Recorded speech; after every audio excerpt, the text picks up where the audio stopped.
Hey, good evening, everybody. Welcome back to Zoom Daily with Rabbi Shlomo Schwartz to a realistic map of meaning, where we went through his wonderful book, A Selfish God, and he explains some very unique concepts that were pretty refreshing. And in the end, he brought it all the way around to some great and wonderful ideas. And the other day, we had read the epilogue, and he started to show some a video list. And so let's just turn it over to him and see how everything's going tonight. Shalom, Rabbi Schwartz. How are you tonight? So good to be with you. And yeah. Good to be with you too, Deborah. With the other people are looking at here on Zoom and Facebook and YouTube. And last time I've quoted Jordan Peterson quite a bit. I think he's challenges. He knows the problems facing people. He's trying to answer it himself. I think the Jewish teachings can augment that in a tremendous way. And towards that, I made these 12 videos corresponding to his book, 12 Rules for Life, wherein he's trying to get rid of the chaos, which I don't see, by the way, necessarily, because I got the rules starting off. He had to invent them. And so we went through last time on the video on his first rule, where he wants people to stand up and just hold your shoulders back and exude confidence, and it'll help you in your relationships with people.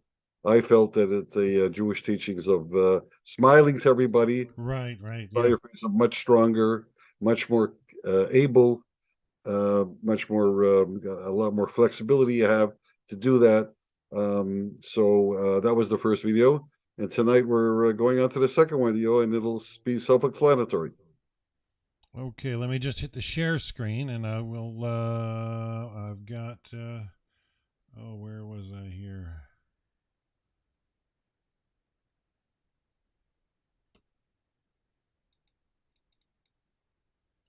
All right. Peterson on Rule 2, treat yourself like you would someone who you are responsible for helping. In Rule 2, it's a bit of a meditation on why people don't like themselves very much.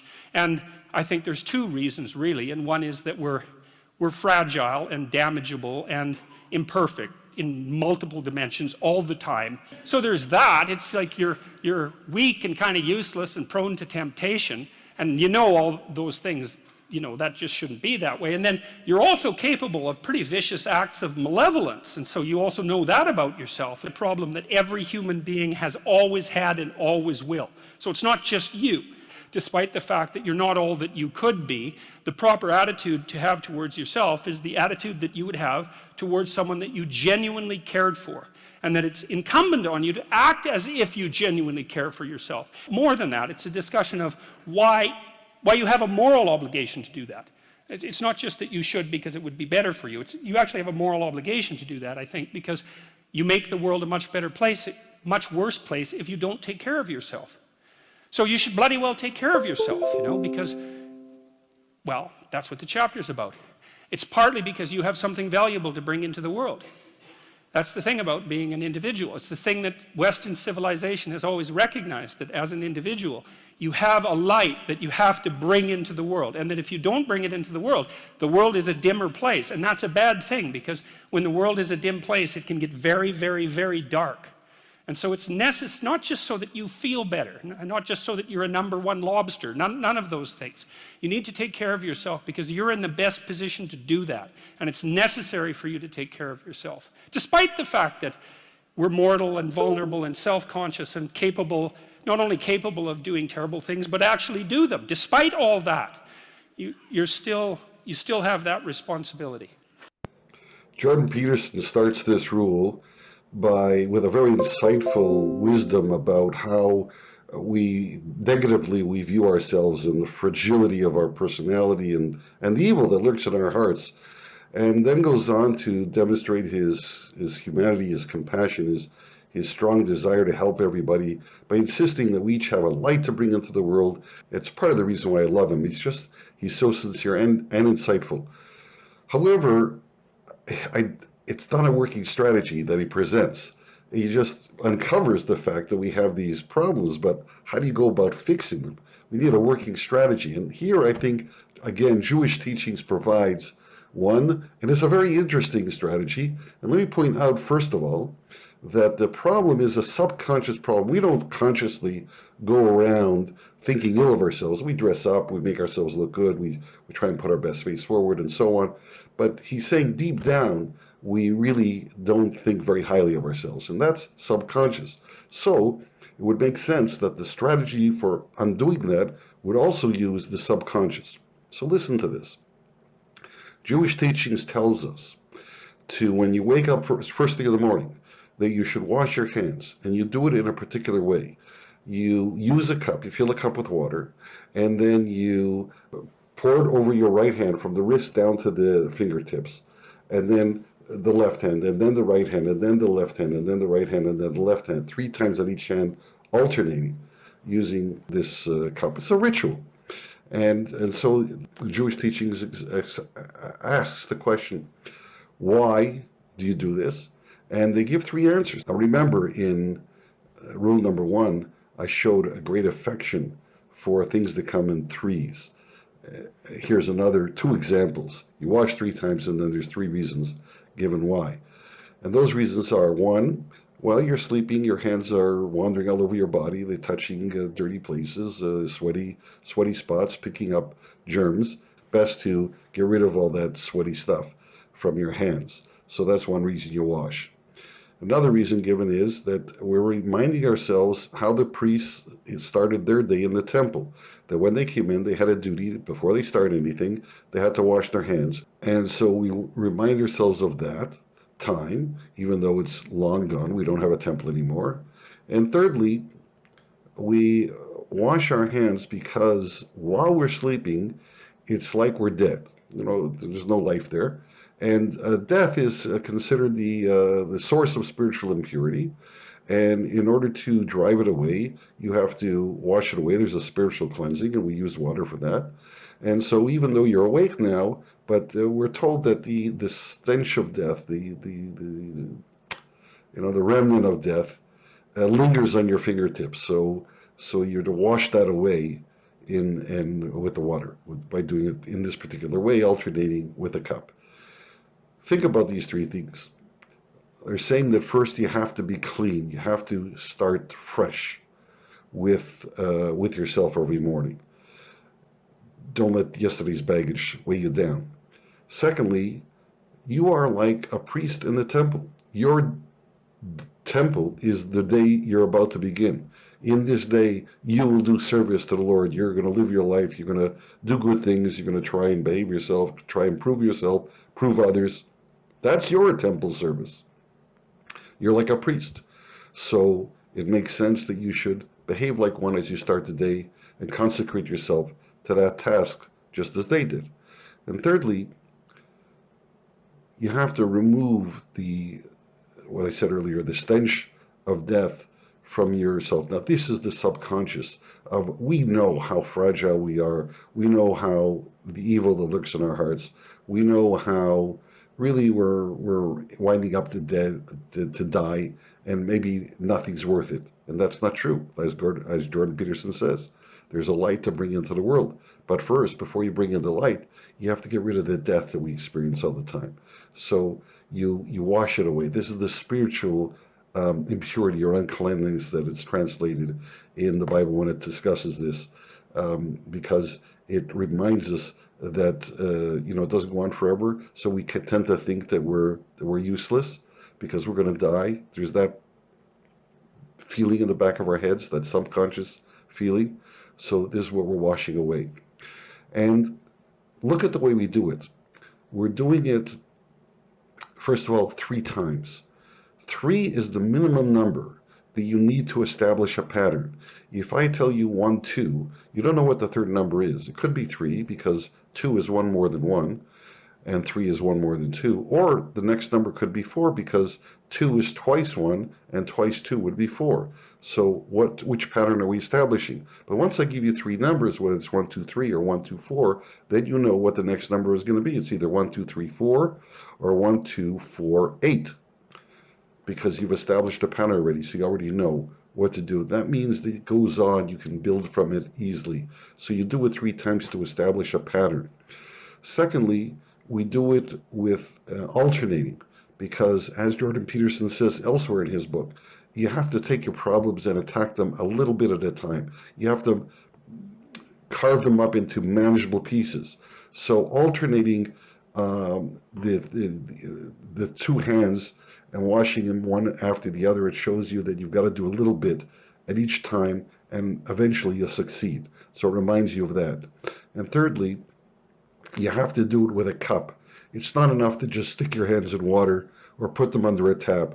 You have to take action. With the cup, you are taking action. You are pouring it on your hand. You're washing yourself. So you have to remind yourself that you have to take action. Only you. It's only your action that can affect your person, your behavior, your world, your family, whatever it is you're working on. It's your actions that do this. And so subconsciously, maybe you just learned this once. Subconsciously, you're going to teach yourself not to look down at yourself and treat yourself as nothing, but that you're clean, that you're capable of overcoming it. That you're like a priest in a temple. You have things to do, things to accomplish. You belong here, and like John Peterson says, you can bring light into the world, and that's a good working strategy. Subconscious, but it will work. There's rituals all over that people respect, even if it's not your ritual, even if you're not Jewish.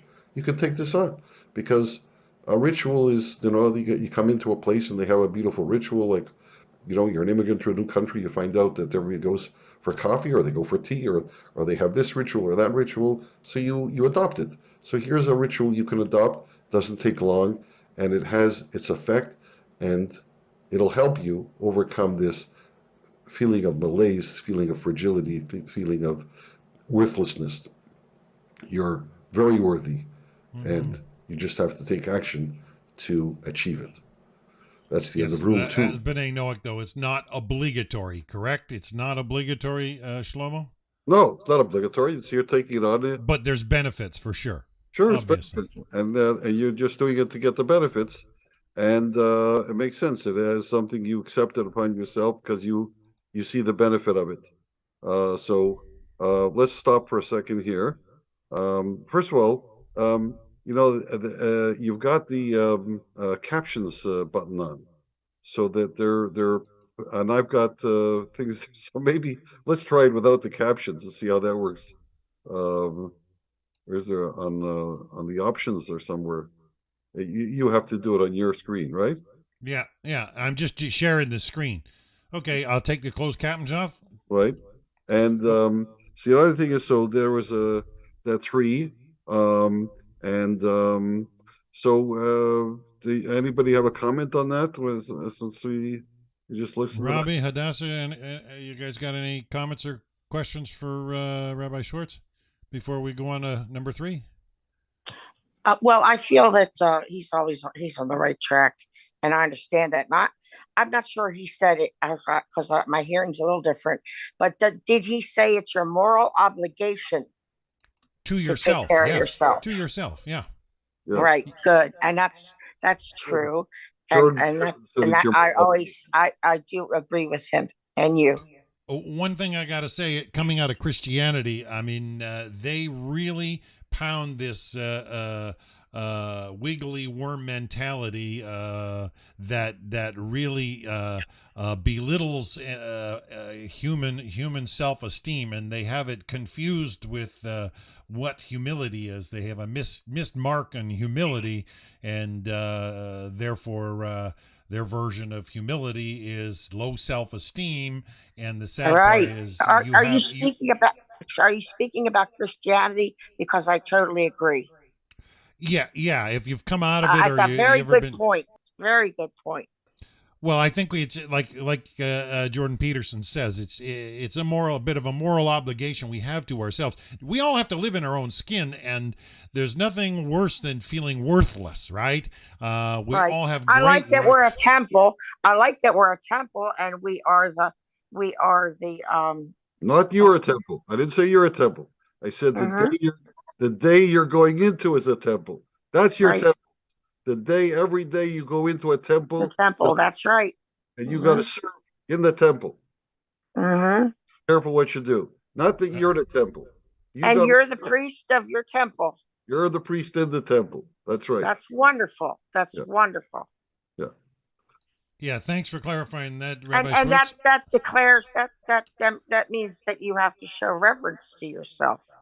Yeah. If you're a priest of a temple, That's it right. seems to me that you would derive the feeling that you're important and Yeah. you deserve reverence. Yeah. Okay, let's watch number 3 now. Okay. This chapter is an injunction to people, is like you have an ethical responsibility to take care of yourself, you have an ethical responsibility to surround yourself with people who have the courage and faith and wisdom to wish you well when you've done something good and to stop you when you're doing something destructive. And if your friends aren't like that, then they're not your friends. And maintaining your friendships with them might not even be in their interest. And so it's a tricky argument to make, because I'm not saying, whenever anyone's in trouble, you should, push them into a ditch and then give them a couple of kicks. That's not the idea. The idea is that, well, I had a couple of rules I didn't write about. One was be careful about whom you share good news with, and another was be careful about whom you share bad news with. And those rules ring in people's minds quite quickly. A friend is someone you can share good news with, You go to them and you say, hey, look, this good thing happened to me. And they say, look, I'm so happy that happened to you. Like, way to be. And they don't think, God damn it, why didn't that happen to me? And you didn't deserve it. Here's a bunch of reasons you're stupid and why it won't work. It's like, that's not helpful. And so I would say, if people are, what the other thing people are doing, if they're trying to drag you down, let's say, is they're trying to see if you'll put up with it. Because they have this idea that maybe life isn't worth living and things aren't good, and that if they can besmirch, let's say, to use an archaic term, something that's pristine and good, then they demonstrate to themselves that there is no true ideal and that there's no necessary reason to be responsible and to strive forward. And so they use you as a test case. I'll just push you down into the low lobster bin and see how you respond. And if you put up with it, then yeah, my cynicism is fully justified. And so, well, that's chapter 3. Jordan Peterson's concerns about getting the right kinds of friends rings true. I think we've all had experience with friends, people we thought were our friends, who put us down or laughed at us or scoffed or otherwise didn't leave us feeling very, very happy. And if you think about it, we've also been those kinds of friends. I'm thinking myself of my brothers as we were growing up. There was many times when I'm the oldest, and there was many times when I felt that they were getting the better advantage, and I was not happy that they succeeded, because I wanted to remain the oldest, the most accomplished, in charge of everything, so to speak. So it's a human foible. But where do you find the friends that Jordan Peterson would like us to have? People that will be genuinely happy that we're succeeding and getting ahead. We've all had friends that are not like that. So where do you find friends that are better than that? Jewish Teachings has a very interesting insight. It's from a verse in the Torah, in Deuteronomy chapter 10, verse 20. It says, Uvo tidbak, and with him or on him you shall cleave or cling. And it's talking about God. You shall cling to God. And the rabbis ask, well, you can't cling to God. He has no body. There's nothing there to cleave onto, to join. So what are you talking about? So they say, well, it means attach yourself. That's how you glue yourself to someone, is attach yourself to those who are close to God. To those, and every community has giants, people of great wisdom, of great dignity, of great grace, helping people and charitable, advising people or teaching people. They're just giants in the community. So to attach yourself to such people. Trouble is that they also know this verse, and they are attaching themselves with their colleagues that are like them. They don't really are interested in having people of less accomplishment spending time with them, because it'll bring them down. But they do set aside time to teach, to have disciples, to have people follow in their ways, to share their experiences, their wisdom, their commitments. So you can become a follower that way.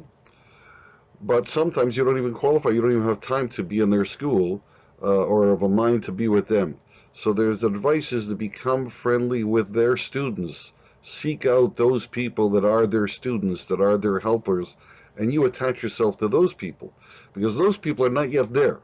They're not up at the top of the ladder, that they would not associate with you.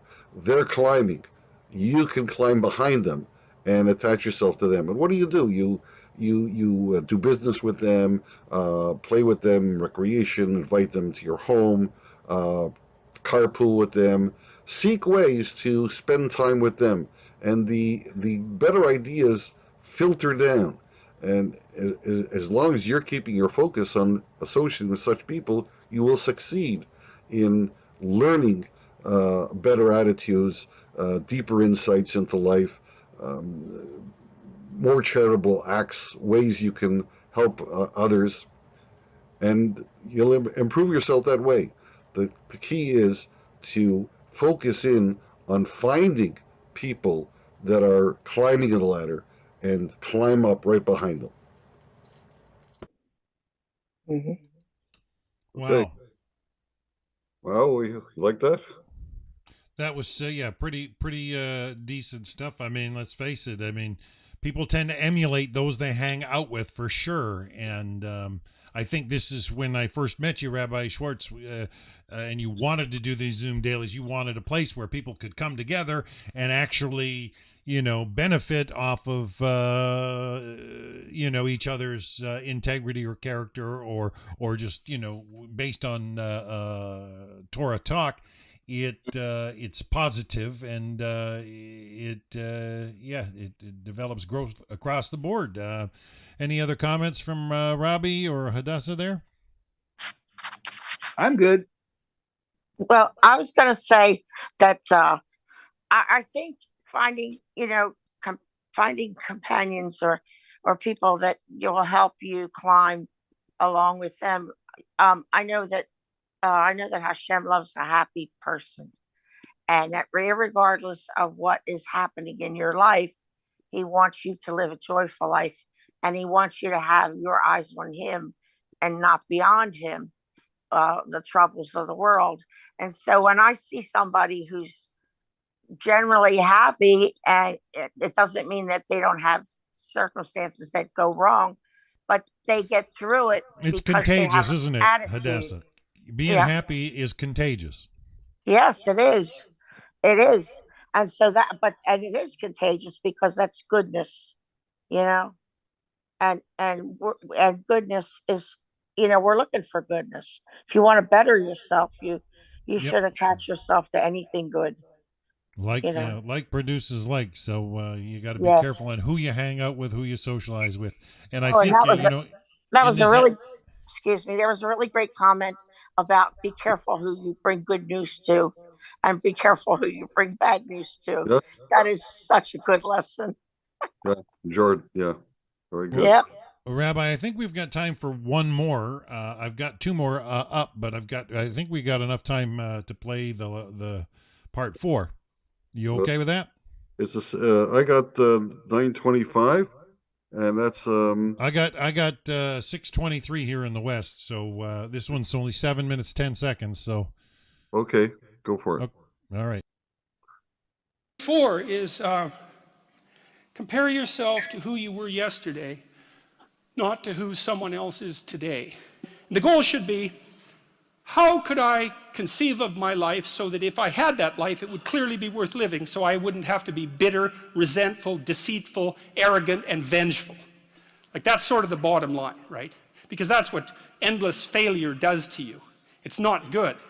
And that's what life without purpose and a goal does to you as well, because life is very hard. So you think, okay, well, I need to adopt a mode of being that would justify my suffering. And you can ask yourself that question. What would make this worthwhile? I quote Nietzsche, I think, in that chapter. He said, "He who has a why can bear almost any how."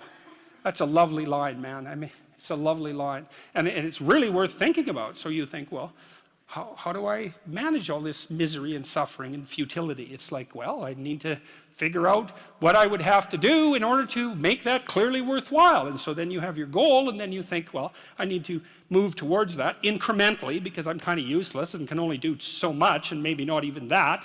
But all I have to do is be a little bit better than my my miserable self yesterday.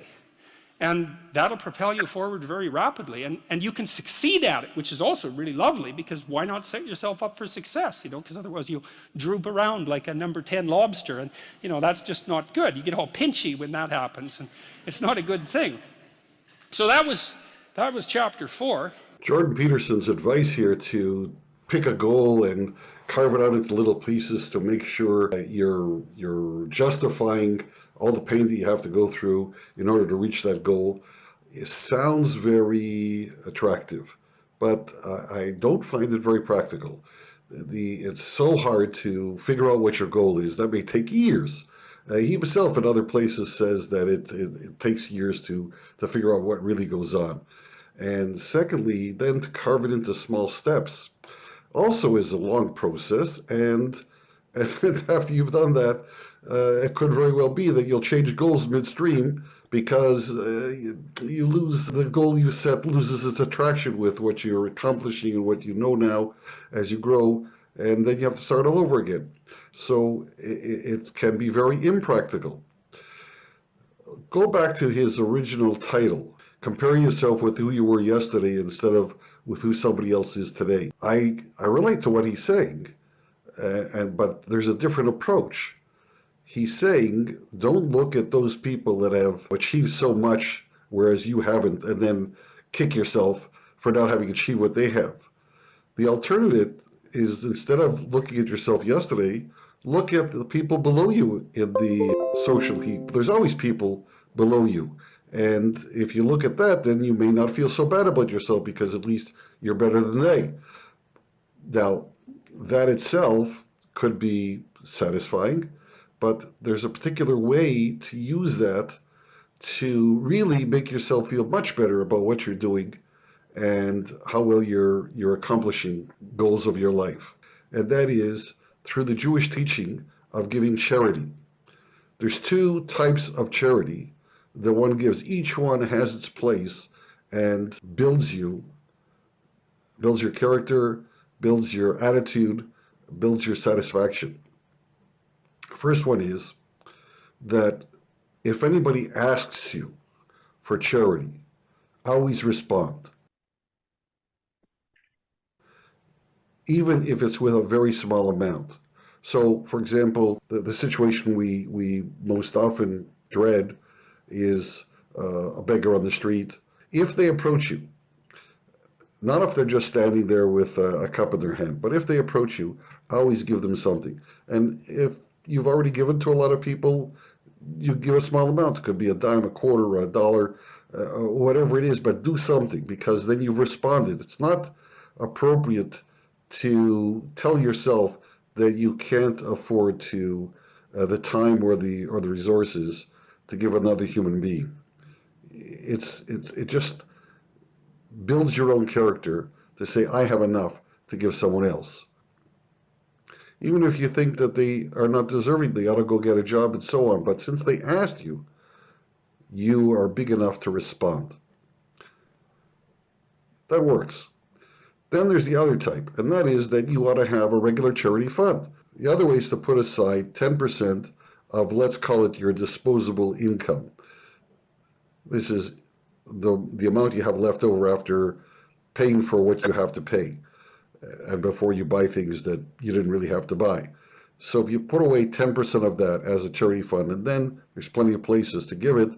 There's religious organizations, there's hospitals, children's programs, disaster relief funds, all kinds of things like that, or ongoing Red Cross, whatever your fancy is. Perhaps even it's just a library in your community, but some kind of social service for other people that are in need that can't seem to get this together for their own. That teaches you that you are able to contribute to society. It's like the smile in the first rule. It makes you feel good, and it makes you feel good not about yourself, but about your goals, about your achievements, about your status in life. You've arrived. You're capable of giving to others. That is a tremendous achievement. You won't have to worry so much about what's life all about and whether you're doing as well as the next guy. You're doing better than the guys you're giving to. And that is a statement in itself. Try it. Give charity. It works. makes you feel good. So for Rule 4, Jewish teachings would suggest don't measure yourself against those above you. Instead, measure yourself against those below you and how you help them. Regarding the 10% range of charity giving, that's a suggested amount. People that are doing very well are encouraged to give up to 20% of their income, uh, since they can afford to do so. However, not more. They're advised not to do more unless they're very wealthy, because you don't want to put yourself. Some people are overly generous. It makes you feel so good that you can wind up becoming a spendthrift in that way, which is nice for the people that receive it, but not for the ultimately not good for you, and then it gives it a bad reputation. So not more than 20% unless you're fabulously wealthy. Okay.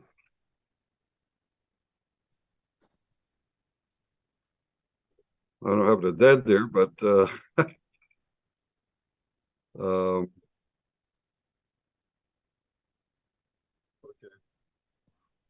okay,